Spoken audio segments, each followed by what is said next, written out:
शुरू महोदय, योजना पर वाद विवाद सच्चे अर्थ में एक राष्ट्रीय विचार विमर्श का अवसर है और मुझे प्रसन्नता है कि सदस्यों ने इसे गंभीरतापूर्वक लिया है। हालांकि इसकी आलोचना भी बहुत हुई है। ऐसी आलोचना सुनने के हम अभ्यस्त हो चुके हैं। पहले इसका लक्ष्य योजना का विचार ही हुआ करता था।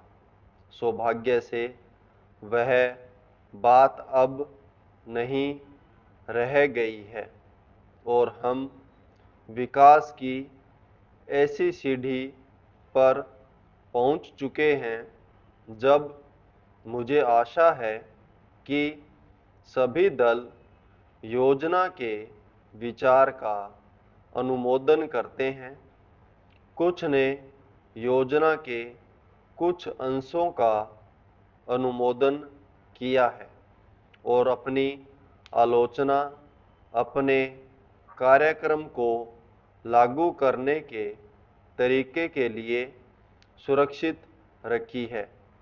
कई सदस्य ऐसे हैं जो योजना के हमारे ढंग को बिल्कुल पसंद नहीं करते।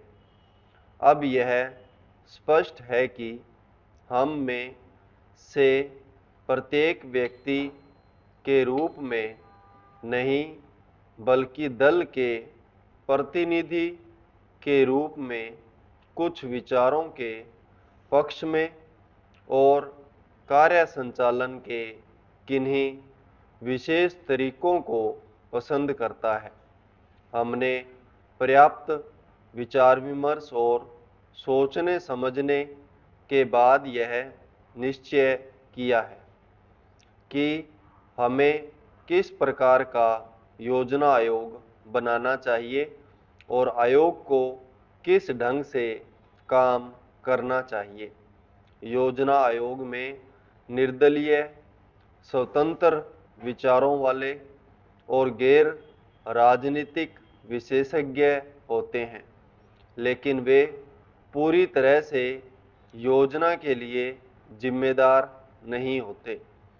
योजना का निर्माण प्रत्येक राज्य के विभिन्न स्तरों के लोगों के साथ अनेक विचार विनिमयों के आधार पर होता है और अंततः उसे अंतिम रूप देने के लिए राष्ट्रीय विकास परिषद में प्रस्तुत किया जाता है, जिसके अंतर्गत सभी मुख्यमंत्री होते हैं, जिनमें अनेक अन्य दलों के होते हैं।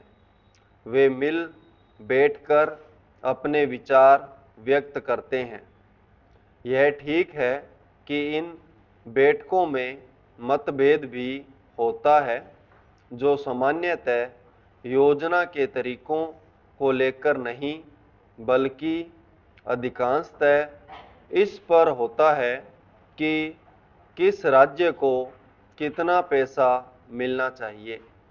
हम जानते हैं कि हमारा कोई भी ऐसा कार्यक्रम नहीं है जो हमारी पूरी जनसंख्या की आवश्यकता के लिए पर्याप्त हो।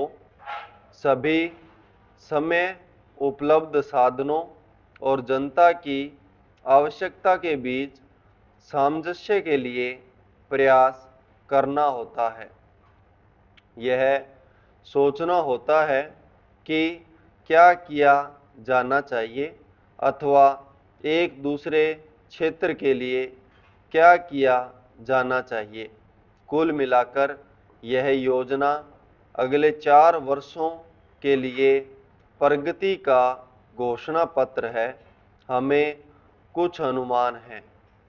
महोदय, यद्यपि योजना के अंतिम रूप पर यह औपचारिक बहस अब हो रही है, हमने योजना के प्रारूप के बारे में काफ़ी ब्यौरेवार विचार किया था।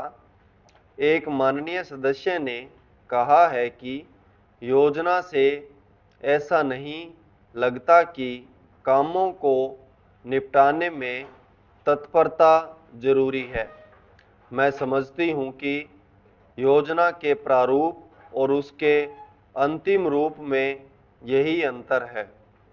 अंतिम रूप में हमने तात्कालिकता पर जोर दिया है, जिसका प्रमाण यह है कि उसमें आज की प्रमुख समस्याओं की पहचान की गई है, जैसे बेरोजगारी या क्षेत्रीय असंतुलन अथवा ऐसी ही बातें।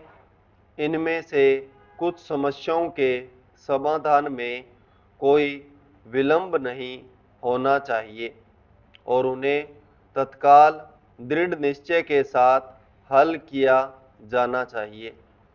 लेकिन कुछ परिस्थितियां ऐसी होती हैं जिनमें हमें काम करना होता है। कुछ मान्य तरीके हुआ करते हैं। इनमें से एक है लोकतंत्री प्रक्रिया। बहुत से लोग चाहते हैं कि हम कई काम एक साथ करें और इनमें से कुछ के बारे में हम सहमत भी हैं कि वे सही काम हैं, लेकिन हम लोकतंत्री प्रक्रिया के प्रति वचनबद्ध हैं। हम जनता की राय से काम करने के लिए प्रतिबद्ध हैं। हमें अधिकाधिक जनता और पार्टियों को अपने साथ लेकर आगे बढ़ना है। मैं समझती हूँ कि अगर इससे हमारी प्रगति कुछ धीमी भी रहती है तो भी हमारी प्रक्रिया को बल मिलता है। जो भी काम हाथ में लेते हैं उसे बल मिलता है। दूसरा तरीका मिश्रित अर्थव्यवस्था का है, जिससे शायद कुछ लोग सहमत नहीं हैं, लेकिन जिसे हमने अपने लिए निर्धारित किया है। ऐसी अर्थव्यवस्था की अनेक त्रुटियां भी होती हैं, लेकिन हमारे देश में आज जो परिस्थिति है उसमें हमारी सरकार हमारे पूर्ववर्तियों और आज के सहयोगियों ने यह अनुभव किया कि हमें इस तरीके को अपनाकर चलना चाहिए। मिश्रित अर्थव्यवस्था का अर्थ मेरी समझ से यह नहीं है कि कुछ समृद्ध परिवारों को इसका लाभ मिलता रहे। कृषि तथा लघु उद्योग जैसे अनेक क्षेत्र कमजोर वर्गों के लाभ के लिए निजी क्षेत्र में रखे गए हैं और हमारी मिश्रित अर्थव्यवस्था के अंतर्गत अपने लिए लोगों को अनेक कार्यक्रम अपने हाथ में लेने के अलावा उनमें अपने लिए काम करना चाहिए। मुझे मालूम है कि स्वाधीनता के तुरंत बाद जो स्थिति उत्पन्न हुई थी उसका कुछ परिवारों, ग्रुपों, व्यवसायिक घरानों ने निजी स्वार्थ के लिए लाभ उठाया। संपूर्ण विराम।